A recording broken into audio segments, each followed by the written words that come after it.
तारा, काय ग, कुठे हरवली आहेस? हा, एवढं कसलं टेन्शन घेतलंयस तू? जसं काही हिलाच गायचं एवढा स्ट्रेस घेतलाय.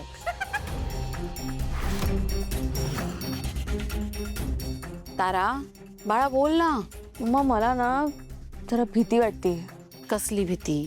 अगं का कोणास ठाऊक, पण मला असं सतत कुठेतरी वाटतंय की आजच्या शो मध्ये काही प्रॉब्लेम तर नाही ना होणार. तुझं म्हणजे कसं आहे माहिती का तारा, शुभ बोलणार आता मांडवाला नाही तर काय. बाळा नको टेन्शन घेऊ, मस्त होणार कार्यक्रम, बघच तू. मम्मा आतापर्यंत आपण जितके मोठे शोज केले आहेत ना, काही ना काही नक्की झालंय. म्हणजे मी चक्कर येऊन पडले आहे, मला शॉक लागलाय. म्हणून मला भीती वाटते की आजच्या शो मध्ये असे काही प्रॉब्लेम तर नाही ना होणार. नाही होणार. आजच्या कार्यक्रमात कुठलीच काहीच गडबड होणार नाही याची आम्ही पूर्ण काळजी घेतलेली आहे. आम्ही स्वतः काल ऑडिटोरियम मध्ये जाऊन आलो. मी अगदी कोपरा नीट इन्स्पेक्ट केलाय. सगळी व्यवस्था व्यवस्थित लावलेली आहे. कुठलीही गडबड व्हायला कुठलीच जागा शिल्लक ठेवली नाहीये आम्ही. सगळं ठीक होईल. तू बिंदास राहा. सगळं काही माझ्यावर सोड. सगळं ठीक होईल. मी तुम्हाला माझा सगळा प्लॅन सांगितलाय आणि जर प्लॅन प्रमाणे गेलो ना तर ती सावली सकाळीच आपल्या हातात येईल, वेळेच्या आधी. आम्ही 100% काम पत्ते करू. पण मॅडम, तिला उचलायचं कसं? ती एकटी कधी दिसत नाही. तिच्यासोबत कोणी ना कोणी असतंच. Don't worry about it. जर तिच्यासोबत कोणी असेल तर त्यालाही सोबत उचलायचं, कळलं? पण काहीही करून ती सावली आपल्या ताब्यात आली पाहिजे. तुम्ही तुमचं काम फिनिश करा आणि इथे मी कोणालाही कळू देणार नाही की ती सावली शो मधून गायब आहे. आज त्या सावलीचं सत्य मी जगासमोर आणणारच. मी खूप बारकाईनं सगळं प्लॅनिंग केलंय. कुणालाही कसलीही संधी मिळणार नाहीये आज. काही गडबड होणार नाही आज शो मध्ये. तू काळजी करू नकोस. बॅक स्टेजला तर कुणाला फिरकूही देणार नाहीये मी. आणि जर कोणी फिरकलाच तर मग तिथे 2 हट्टे कट्टे बाउन्सर्स मी उभे केलेत. त्यांना डावलून कोण येणार आहे तिथे? माझं आजचं प्लॅनिंग फुल प्रूफ आहे. हे बघ, ती भैरवी कितीही स्मार्ट असली ना तरी ही ऐश्वर्या मेहेंदळे भैरवीपेक्षा कितीतरी पटीने स्मार्ट आहे. आज काहीही झालं तरी मी दम घेणार नाही.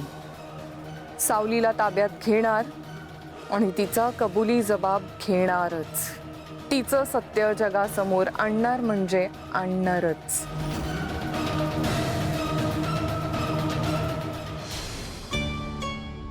आई, काही हवंय का तुम्हाला? तू मला काय विचारतेस काय हवंय का नको? तू अजून तयार का नाहीयेस? किचन मध्ये काय कामं करत बसलीस? तू चल, आवर, निघायचंय आपल्याला. ते हे आले नाही आहेत ना अजून. त्याचं काहीतरी काम चालू असेल, ते संपून येईल तो. तू चल आमच्या बरोबर चल. आई, खरं तर मला कळत नव्हतं मी तुम्हाला काय सांगू, म्हणून खोटं बोलले मी. सॉरी. खोटं बोलले म्हणजे? म्हणजे मला नाही कळलं. खरं तर हे म्हणतात कार्यक्रमाला त्यांची इच्छा नाही यायची. का? ते आता सदाशिव प्रकरण झालं ना, म्हणून त्यांना असं वाटतं की त्यांच्याबद्दल शंका निर्माण झाली आहे, म्हणून त्यांची इच्छा नाही आहे. शंका तर येणारच.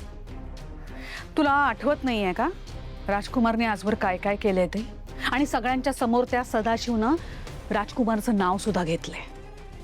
पोलिसांचा तपास चालू आहे, पण अजूनपर्यंत राजकुमार दोषी आहे का नाही हे पोलिसांनी आपल्याला सांगितलेलं नाहीये. आणि पोलिसांचा तपास संपल्यानंतर आपल्याला कळेल खरं कोण आहे आणि खोटं कोण आहे ते.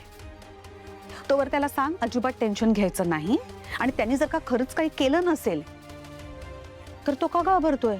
ऐक ना अमृता, आजचा दिवस खूप महत्वाचा आहे का सगळ्यांसाठी. त्याला जरा समजव ना. त्याला सांग सगळ्यांच्या आनंदावरती विरजण नको घालूस. हो आई. चल ये पटकन, चल आवर.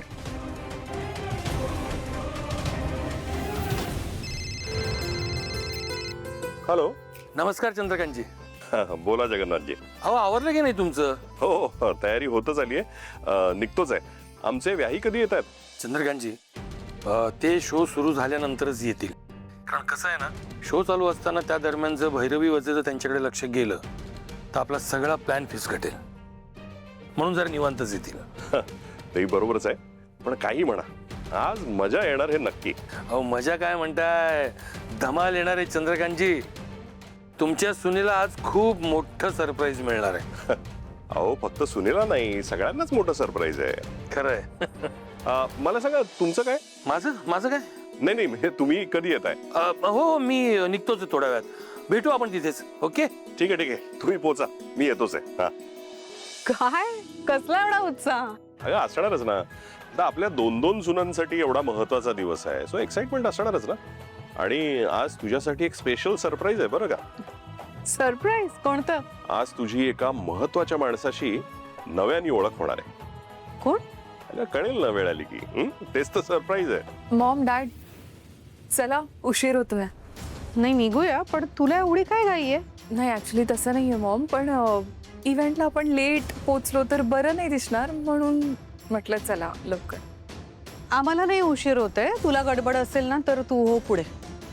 नाही मला गडबड नाही आहे, म्हणजे नील पण नाही आहे, सारंग पण नाही आहे, म्हणून मी आले तुम्हाला बोलवायला. पण ऐश्वर्या मी ड्रायव्हरला सांगितली आहे गाडी काढायला, येऊच आम्ही. पण डॅड आपण एकाच घरातून चाललोय तर मग कशाला 2 वेगळ्या गाड्या? आपण एकाच गाडीतून जाऊ सगळे. चालेल ठीक आहे, तू हो पुढे, आम्ही आलो. हिला काय झालं अचानक? कदाचित मेंदळ्यांचं पेट्रोल वाचवण्याचा प्रयत्न करत असेल. चल जयंती चल, आपल्याला भरपूर कामं आहेत. इकडे तिकडे बघत बसू नको. हे बघ, सगळ्यात आधी आपल्याला ती सावलीची खोली तयार करायची. हा, आणि ती कोणी येण्याच्या आत आपल्याला सगळं रेडी करायचंय. कुणी आलं तर वांदे होतील आपल्याला. ती खोली कोणी यायच्यात करायचंय. हो ते सगळं करू, पण भैरवी माई जरा इकडे बघा ना. काय इकडं बघ, काय तुझं सतत इकडं बघा तिकडं बघा. अहो हे बघा, ते मागे बघा, ते तिकडचं पोस्टर बघा. सगळीकडे सावली आहे सावली. ताराचं पोस्टर दिसतं ना कुठं. हो ग, यांनी सगळीकडे सावलीचे पोस्टर्स लावलेत. काय प्रकार आहे हा? हा माझ्या लेकीचा इव्हेंट आहे, ताराचा इव्हेंट आहे. इथं या सावलीचे एवढे पोस्टर्स लावायचा काय संबंध? संबंध आहे. अहो असं काय करताय? हा इव्हेंट सावली हर्बलनी स्पॉन्सर केलाय आणि सावली सनस्क्रीन आमचं फ्लॅगशिप प्रॉडक्ट आहे. सो ते तर आम्ही प्रमोट करणारच ना. मान्य आहे, 100% मान्य आहे की तुम्ही या इव्हेंटचे प्रमोटर्स आहात, स्पॉन्सर्स आहात. आणि शिवाय आपलं हे प्रोडक्ट नवीन आहे, ते सगळ्या होर्डिंग्सवर डिस्प्ले व्हायलाच हवं. माझं काही म्हणणंच नाहीये, पण माझं म्हणणं एवढंच आहे की सगळीकडे सावलीचे बॅनर्स का? म्हणजे ती काय पोस्टरवर प्रोडक्ट असू दे ना. हा कार्यक्रम माझ्या ताराचा आहे. तारापेक्षा इथं सावलीला हायलाइट करायचंय का? तारा स्टार आहे ना या इव्हेंटची. अहो कारण सावलीच तर ब्रँड अँबॅसेडर आहे सावली सनस्क्रीनची, त्याच्यामुळे ती असणारच ना पोस्टरवर.